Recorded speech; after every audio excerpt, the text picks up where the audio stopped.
हाँ भाई, good evening.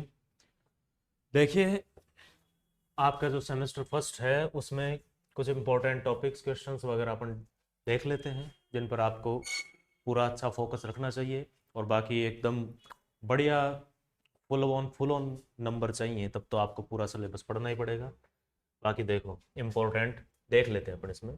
पहले शॉर्ट क्वेश्चन जो छोटे वाले हैं उनको देख लेंगे, और फिर उसके बाद में जो बड़े क्वेश्चन आते हैं, लॉन्ग टाइप क्वेश्चन आते हैं, उनको डिस्कस कर लेंगे। ठीक है। अब देखो, आपके सामने पहली यूनिट है आपकी परमाणु संरचना या एटॉमिक स्ट्रक्चर। अब इसके अंदर पहले मैं कुछ आपको शॉर्ट क्वेश्चन बता देता हूँ जो अच्छे बन सकते हैं अभी। ठीक है ना। शॉर्ट क्वेश्चन, लघुत्तरात्मक। देखो, यहाँ पर सबसे पहले जो तुमसे पूछा जा सकता है वो ये है, ये आपको यहाँ क्वांटम नंबर दिख रहे हैं भाई। ये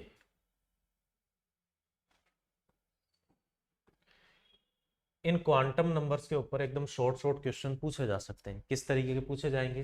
देखो, जैसे तुम्हें यहाँ ये दे दिया, मान लो 3p ऑर्बिटल, 3p ऑर्बिटल ये दे दिया, 3p कक्षक दे दिया। और फिर तुमसे सिंपली इसके अंदर पूछ सकते हैं भाई, इस p कक्षक के लिए, p ऑर्बिटल के लिए जो मुख्य क्वांटम संख्या या प्रिंसिपल क्वांटम नंबर है उसकी वैल्यू क्या है, ये पूछा जा सकता है। तो आप जानते हैं, इस पी के साथ में जो आगे लिखा हुआ आता है वही क्या होता है, इसका मुख्य क्वांटम संख्या या प्रिंसिपल क्वांटम नंबर।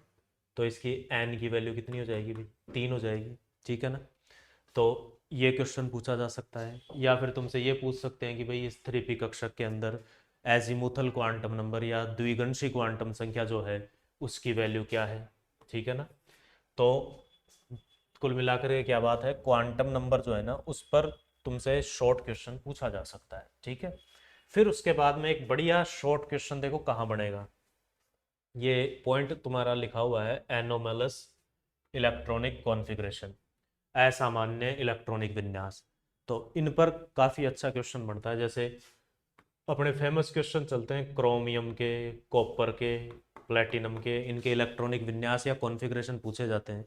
जो यूजुअली जो जर्नल ट्रेंडिंग वाले विन्यास हैं उनसे क्या होते हैं, अलग होते हैं। ठीक है ना। जैसे क्रोमियम है, तो क्रोमियम के लिए क्या लिखते हो भाई, 3d5 4s1, जो कि क्या है, यूजुअली जो ट्रेंड चलता है उसके अकॉर्डिंग नहीं होता। ये एक अपवाद या एक्सेप्शन केस होता है। समझ रहे हो बात को? तो ये क्रोमियम हो गया, कॉपर हो गया, आपका प्लेटिनम हो गया, ये अच्छे क्वेश्चन बनते हैं। सिल्वर हो गया। ठीक है ना। ये आपसे पूछे जा सकते हैं भाई, इलेक्ट्रॉनिक विन्यास एकदम शॉर्ट क्वेश्चन बन सकता है, इस पर कहीं कोई दिक्कत नहीं है। ठीक है ना। इसके बाद में देखो, ये तो हो गए एक तरीके से, मैं इनको कह सकता हूँ ये कैलकुलेटिव क्वेश्चन ही हो गए एक तरीके से, है ना। कैलकुलेशन करवा रहा है आपसे। और इसमें कुछ थ्योरेटिकल शॉर्ट पॉइंट बन सकते हैं, जैसे कि आपसे ये पूछा जा सकता है भाई, यहाँ देखो, जैसे ये वाला पॉइंट है, stability of half field orbitals, full field orbitals, ये जो है इनके अंदर आपसे क्या पूछ सकते हैं, कारण पूछ सकते हैं भाई आपसे। 2 3 कारण ही होते हैं छोटे छोटे। तो बिल्कुल पूछा जा सकता है कि अर्धपूरित, हाफ फील्ड, फुल फील्ड, ये जो ऑर्बिटल हैं ये ज़्यादा स्थायी क्यों हैं, ज़्यादा स्टेबल क्यों हैं। ऐसा क्वेश्चन पूछ सकते हैं। ठीक है ना। और छोटा क्वेश्चन पूछना चाहे तो देखो भी, हालांकि ये श्रोडिंगर इक्वेशन ये बड़े क्वेश्चनों में बहुत शानदार क्वेश्चन होता है, लेकिन सिर्फ तुमसे श्रोडिंगर इक्वेशन भी लिखवा सकता है। ऐसा बोल सकता है कि भाई, श्रोडिंगर इक्वेशन की क्या एक्सप्रेशन है वो लिख करके बताओ। तो ये एक छोटा क्वेश्चन यहाँ पर बन सकता है। ठीक है ना। फिर इसके बाद में देखो, अगर कोई फिर से कैलकुलेटिव शॉर्ट क्वेश्चन पूछना चाहेगा, तो फिर वो इन एस पी डी ऑर्बिटल्स के अंदर जो भी नोडल प्लेन बन सकता है उसके बारे में पूछ लेगा कि कितने नोडल प्लेन बनते हैं, या फिर इसमें नंबर ऑफ नोड क्या है। तो ये कुछ शॉर्ट टाइप क्वेश्चन है। ठीक है ना। अब इस एटॉमिक स्ट्रक्चर में कुछ जो लॉन्ग टाइप क्वेश्चन क्या बन सकते हैं उनकी बात करें, तो देख लो ध्यान से। सबसे पहला लॉन्ग क्वेश्चन तो भाई तुम्हारे ये क्वांटम नंबर पर ही बन सकता है। तुमसे सारे क्वांटम नंबर्स की एक्सप्लेनेशन जो है वो करवा सकता है। ठीक है ना। तो ये एक बढ़िया क्वेश्चन है। फिर इसके बाद में तुमसे देखो ये Schrodinger equation for hydrogen atom, ये जो है ना, ये पूरा ही मान लो श्रोडिंगर इक्वेशन से लेकर के हाइड्रोजन एटम तक, ये एक बढ़िया लॉन्ग टाइप क्वेश्चन बनेगा। श्रोडिंगर इक्वेशन कई बार पूछी हुई है। आपका हाइजेनबर्ग का जो अनिश्चितता का सिद्धांत है, ये भी घूम फिर के कई बार अलग अलग जो राजस्थान की स्टेट यूनिवर्सिटीज़ हैं वहाँ घूमते रहते हैं पेपर। तो वो एक दूसरे के पेपर से क्या करते हैं, पिक ही तो करते हैं क्वेश्चंस को। तो उसी में देख लो श्रोडिंगर इक्वेशन को, और श्रोडिंगर इक्वेशन को हाइड्रोजन पर कैसे अप्लाई करें, इसको उन्होंने काफ़ी बार पूछा हुआ है। तो ये एक अच्छा क्वेश्चन यहाँ लॉन्ग टाइप बन सकता है। ठीक है ना। ये बात हो गई श्रोडिंगर इक्वेशन की। एक अपन ने हाइजेनबर्ग वाला देखा था। ठीक है। और फिर इसके बाद में देखो अपन ने काफ़ी डिटेल में क्या स्टडी करी थी, ये probability distribution curve, angular wave functions, इनको देखा था। बेसिकली देखो देखा जाए तो ये जो टॉपिक यहाँ लिखे हुए हैं वो भी एक तरीके से पार्ट ही हैं किसके, श्रोडिंगर इक्वेशन के। ठीक है ना। उसी एक टॉपिक के अंदर ही ये छोटे छोटे सब पार्ट हैं। अब लॉन्ग टाइप क्वेश्चन आएगा तो वो श्रोडिंगर इक्वेशन पूछ करके पूछेगा, तो उसके अंदर आप थोड़ा बहुत ये वेव फंक्शन की भी डिटेल रख सकते हो अगर आपके पास में टाइम है तो। बाकी एंगुलर वेव फंक्शन, स्पेक्ट्रा, इनके ऊपर अलग से क्वेश्चन बन सकता है। ठीक है। ये तो हो गए वो क्वेश्चन जो कि आपके सेमेस्टर के हिसाब से पूछने लायक काफ़ी इम्फेसाइजिंग है। ठीक है ना। अब इसके अलावा अगर मान लो कोई, कभी कभी क्या होता है कि कोई ट्वेल्थ बेस का क्वेश्चन भी लॉन्ग टाइप में पूछ सकता है, और ट्वेल्थ बेस को अगर उठाएगा तो फिर देखो यहाँ पर ये है ना, ये डी ब्रोगली रिलेशन या बोर्स थ्योरी, ऐसा कोई क्वेश्चन बन सकता है। ठीक है ना। बाकी ये देखो इलेक्ट्रॉनिक कॉन्फ़िगरेशन वगैरह, ये इन छोटे क्वेश्चनों में ज़्यादा बढ़िया लगता है ना। जैसे क्रोमियम का पूछ लिया, इनका पूछ लिया, उनमें छोटे क्वेश्चन ज़्यादा बन सकते हैं। बाकी ये श्रोडिंगर वाला ये जो मैंने बता दिया यहाँ तक का, ये इस पोर्शन में बहुत बार उसने बड़े क्वेश्चन पूछे हुए हैं। ठीक। अब ये कोवलेंट बॉन्ड की बात करूं तो भाई यहाँ तो शॉर्ट क्वेश्चन बनने के लिए बहुत अच्छी सामग्री है। कौन सी है, ये देखो इस वेस्पर थ्योरी के अंदर ये जितने भी हाइब्रिडाइजेशन के एग्जाम्पल बनते हैं, इनमें से शॉर्ट क्वेश्चन बहुत अच्छा बन सकता है। अब जैसे तुमसे कोई भी कंपाउंड दे दे, जैसे PCl5 दे दिया और इसकी संकरण पूछ लिया तुमसे, हाइब्रिडाइजेशन पूछ लिया, ज्योमेट्री पूछ ली, कोई सा भी एक छोटा एग्जाम्पल दे करके उसके लिए पूछ सकता है। तो यहाँ तो सवालों का ढेर है भाई। इस एक पोर्शन के अंदर VSEBR थ्योरी के अंदर बहुत सारे हाइब्रिडाइजेशन के क्वेश्चन यहाँ से बन सकते हैं, ज्यामिति या ज्योमेट्री के क्वेश्चन यहाँ से बन सकते हैं। ठीक है ना। तो देखो शॉर्ट टाइप क्वेश्चंस के लिए इसमें ये वाला पोर्शन बहुत बढ़िया है। ठीक है। यहाँ से अच्छा क्वेश्चन बन सकते हैं। अब आगे देखो इसमें और शॉर्ट क्वेश्चन आएंगे, तो अपन थोड़ा सा देखो इसको आगे बढ़ा लें।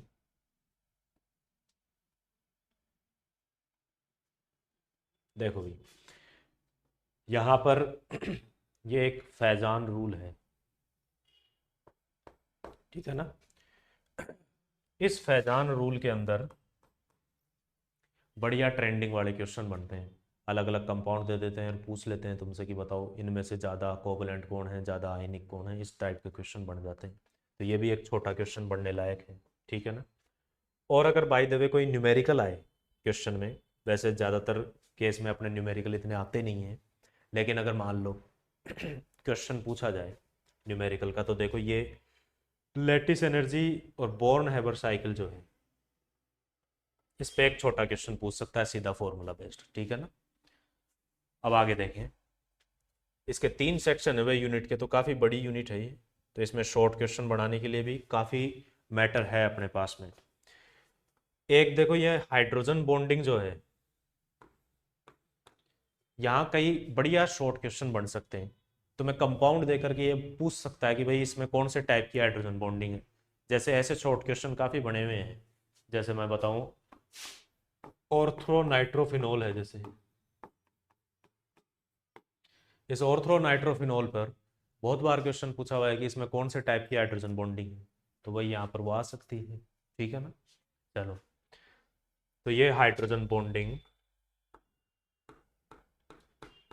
के एग्जाम्पल भी जो है शॉर्ट क्वेश्चन पूछने के लिए काफ़ी बढ़िया है, ठीक है ना। अब इसमें लॉन्ग टाइप की बात करें तो देखो यहाँ तुम्हारे पास में सबसे पहला जो लॉन्ग टाइप बनेगा ना, अगर एक बढ़िया हार्ड क्वेश्चन अगर बनाए तो ये वैलेंस बॉन्ड अप्रोच वीबीटी की कोवलेंट बॉन्ड के लिए ये पूछा जा सकता है, ठीक है। और अब खास बात इस चैप्टर की, जो वीएसएपीआर थ्योरी है ये एक इतनी स्पेशल थ्योरी है कि इसमें छोटे से छोटा क्वेश्चन भी बन सकता है, ऑब्जेक्टिव भी बन सकता है इसमें से, और इसके अंदर लॉन्ग से लॉन्ग क्वेश्चन भी बन सकता है, ठीक है ना। तो मैं तुम्हें ये कह रहा हूँ कि ये जो वेस्पर थ्योरी वाला पॉइंट है ना भाई, इसमें ये तुम्हारे शॉर्ट के लिए भी ठीक है और इसमें लॉन्ग क्वेश्चन बनने के लिए भी ठीक है। और अपन ने इस पर काफ़ी डिस्कशन किया है भाई वीएसएपीआर थ्योरी के ऊपर, है ना। आराम से इसको डिटेलिंग में लिया है, तो बढ़िया तरीके से उसको देख लेना। वेस्पर थ्योरी एक अच्छा मैटर है इस यूनिट का, ठीक है। तो इस कोवलेंट बॉन्ड से तो मैं ये वेस्पर थ्योरी और वैलेंस बॉन्ड अप्रोच इसको ले रहा हूँ लॉन्ग टाइप क्वेश्चंस के लिए इम्पोर्टेंट। और जो ये आयनिक बॉन्डिंग वाला पोर्शन है इसमें देखो जो बढ़िया लॉन्ग टाइप क्वेश्चन बनता है वो यहाँ है। देखो ये जितने भी लैटिस एनर्जी सॉल्वेशन एनर्जी है ना, और इनका सॉलिबिलिटी वगैरह पर क्या प्रभाव पड़ रहा है, ये लैटिस एनर्जी वगैरह पर काफ़ी अच्छे क्वेश्चन पूछे हुए हैं। तो ये एक बढ़िया लॉन्ग टाइप क्वेश्चन बन सकता है, ठीक है। फिर इसके बाद में इसमें एक और देखें तो ये पोलराइजेबिलिटी वाला जो है या पोलराइजिंग पावर जो है ये एक लॉन्ग टाइप क्वेश्चन बन सकता है। और फिर तीसरा पार्ट देखें इस यूनिट का, वीक केमिकल इंटरेक्शन। तो इसमें देखो ये वांडरवाल जितनी भी इंटरेक्शंस है ना जो अपन ने कर रखी है अभी आयन डायपोल वाली, अब खास बात क्या है, ये वांडरवाल इंटरेक्शन जो है ना ये तुम्हारी लिक्विड स्टेट में भी है, ठीक है ना, वही सेम टॉपिक वहाँ भी है। तो दोनों जगह ये इंपॉर्टेंस रखता है, दोनों में कोई सी भी जगह पर पूछा जा सकता है। वांडरवाल इंटरेक्शंस जो है ना ये एक बढ़िया लॉन्ग टाइप क्वेश्चन बना सकता है। फिर इसके बाद में देखो ये थर्ड यूनिट है, ऑर्गेनिक की यूनिट आ गई है ये, ठीक है ना। इसमें देखो पहला पोर्शन तो वही फिर से कोवलेंट बॉन्ड वाला ही है, sp3 sp2 sp हाइब्रिडाइजेशन। अब जाहिर सी बात है अगर एक जगह उसको पूछ लेगा तो ज़रूरी नहीं है दूसरी जगह पूछे, ठीक है ना। तो अगर इसको कोवलेंट बॉन्ड में पूछ लेता है तो फिर यहाँ इसको पूछने की इतनी नीड नहीं रहेगी। तो अपन इसमें इधर आए, यहाँ देखो अब इस यूनिट का जो मेन पोर्शन है वो इधर है। इसके अंदर अपन देखते हैं शॉर्ट क्वेश्चन देखो कहाँ बन सकते हैं। देखो शॉर्ट क्वेश्चन में अगर तुमसे एक बढ़िया लेवल का क्वेश्चन पूछना चाहे तो ये आर एस नोमेनक्लेचर हुआ, सिस ट्रांस हुआ, ई जेड हुआ, इनके एग्जाम्पल दे सकता है तुमको, है ना। जैसे मान लो ये दे दिया,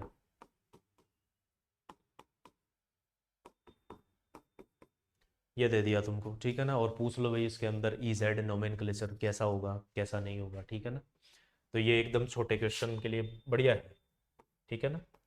और फिर डेफिनेशन भी पूछी जा सकती है भाई, यहाँ पर ऑर्गेनिक में डेफिनेशन खूब पूछते हैं, ये देखो कई हैं यहाँ पे, एनेंशियोमर है, डायस्टीरियोमर है, मीजो कंपाउंड है, थ्रियो एरिथ्रियो है, ये डेफिनेशन के रूप में पूछे जा सकते हैं, ठीक है। और अगर कोई कैलकुलेटिव क्वेश्चन बनाएगा यहाँ पर निकालने वाला तो ये E Z R S nomenclature ये दे ही रखे हैं ना, ठीक है। तो इस टाइप के छोटे क्वेश्चन यहाँ बन सकते हैं। और फिर यहाँ देखो एक एरोमेटिसिटी पॉइंट लिखा हुआ है, तो जानते हो यहाँ पर एरोमेटिसिटी पे कई छोटे क्वेश्चन बनते हैं भाई।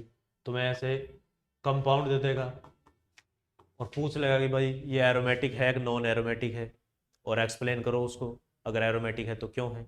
ऐसे शॉर्ट एकदम एक लाइन के अंदर इसका आंसर होता है, ठीक है ना। तो ये पूछा जा सकता है, ठीक है। तो इस टाइप के इसमें शॉर्ट क्वेश्चन बन सकते हैं। और देखो जब इसके अंदर लॉन्ग टाइप क्वेश्चन बनेगा तो उसमें सबसे पहले तो देखो ये इंटरमीडिएट वाला जो पोर्शन है ना इसमें पहले भी पूछा हुआ है क्वेश्चन। अब ये सारे इंपॉर्टेंट है भाई, इसमें कार्बोकेटाइन कार्बन आयन, ठीक है ना। जब तुम्हारा लॉन्ग टाइप का क्वेश्चन आएगा तो सीधा उसमें इंटरमीडिएट पूछेगा। अब करता क्या है, कभी तो सीधा मध्यवर्ती के रूप में पूछ ले, तो उसके अंदर फिर इनको सबको थोड़ा थोड़ा शॉर्ट करके अरेंज करना होता है।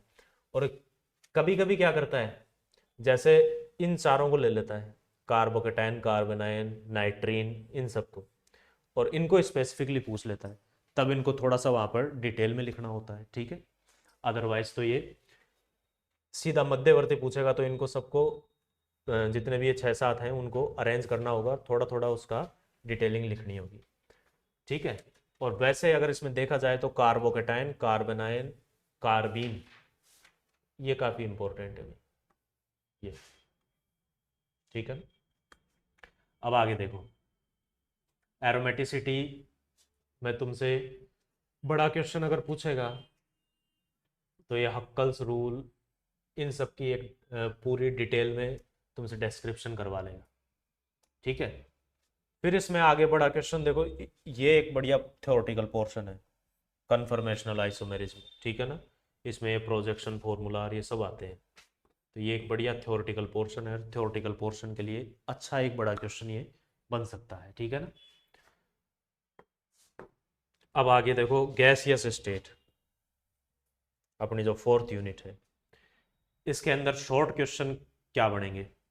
तो देखो, जो भी केटीजी थ्योरी है अपनी, इस केटीजी थ्योरी के किसके बेस पर दी गई थी, वो 3-4 जो नियम है, बॉयल का नियम, गैलुसेक का नियम, चार्ल्स का नियम, ये छोटे छोटे एक एक लाइन वाले क्वेश्चन है, पूछ सकता है इनके स्टेटमेंट क्या है, ठीक है ना।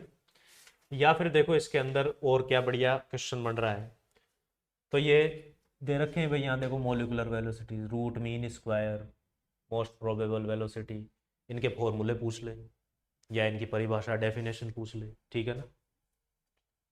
ये देखो, यहाँ एक ये जूल थॉमसन इफेक्ट है, ये जूल थॉमसन इफेक्ट, ये एकदम शॉर्ट में पूछ सकता है भाई, एक लाइन के अंदर इसका मेन स्टेटमेंट क्या है वो पूछा जा सकता है कि भाई गैस को जब आप वैक्यूम में प्रसारित करते हो तो वो ठंडी हो जाती है, इस टाइप का एक छोटा सा स्टेटमेंट वो है, पूछा जा सकता है यहाँ पर, ठीक है ना। और फिर इसी का दूसरा पोर्शन है लिक्विड स्टेट, इसमें अगर कोई छोटा क्वेश्चन बनाएगा ना, तो देखो ये लिक्विड क्रिस्टल वगैरह दे रखे हैं, इनकी प्रॉपर्टीज पूछ सकता है किसी की, ठीक है ना। या फिर यहाँ पर देखो, लिक्विड्स की स्ट्रक्चर के बारे में भी है, इनकी प्रॉपर्टीज कैसी होती हैं इनके बारे में पूछ सकता है भी तुमसे, ठीक है ना। और बड़े क्वेश्चन जो इसमें पूछेगा, तो पहले देखो गैसियस स्टेट में बड़े क्वेश्चन कौन से होते हैं, तो सीधी सी बात है, ये मैक्सवेल की जो ये पूरी इक्वेशन है, जिसके अंदर आपके सारे टाइप ऑफ वेलोसिटीज आ जाएंगी, root mean square, most probable velocity, ये सारा मैक्सवेल का जो भी मैटर है, वो एक बढ़िया क्वेश्चन है, ठीक है ना। इसके अलावा यहाँ पर ये जो क्रिटिकल फिनोमिना है, क्रांतिक, इस पर एक लॉन्ग क्वेश्चन बढ़िया बनता है। अब क्रिटिकल फिनोमिना के अंदर तुमसे ये वांडरवाल वाला जो पोर्शन है, इसकी जो भी आइसोथर्म है, वो एक बढ़िया पोर्शन है इसके अंदर। तो क्रांतिक जो घटनाएं हैं, क्रिटिकल फिनोमिना जो है, अपन ने काफ़ी डिटेल में डिस्कस किया हुआ है, कि ऐसे ऐसे स्टेट वाले वीडियो में आप देख सकते हैं। तो ये क्रिटिकल फिनोमिना यहाँ इंपॉर्टेंट रहेगा। तो गैसियस स्टेट में देखो, लॉन्ग क्वेश्चन के अंदर एक तो मैंने ये मैक्सवेल वाला पोर्शन बताया है, ये क्रिटिकल फिनोमिना जो है, ये दोनों जो है एक बढ़िया लॉन्ग क्वेश्चन बना सकते हैं भैया, ठीक है ना। और लिक्विड स्टेट के अंदर बात करें कि इसमें से अगर कोई बड़ा क्वेश्चन आए, तो देखो अभी थोड़ी देर पहले मैंने क्या कहा था, वांडरवाल फोर्स का जो पोर्शन है वो कोवलेंट बॉन्ड में भी है और यहाँ लिक्विड स्टेट में भी है। तो अब ऐसा तो है नहीं कि वो दोनों जगह एक ही क्वेश्चन दे देगा, ये इंपॉर्टेंट है। अब चाहे तो वो इसको लिक्विड स्टेट में दे दे, या चाहे वहाँ कोवलेंट बॉन्ड में दे दे, ठीक है ना, एक सेम ही पोर्शन है ये, ठीक है।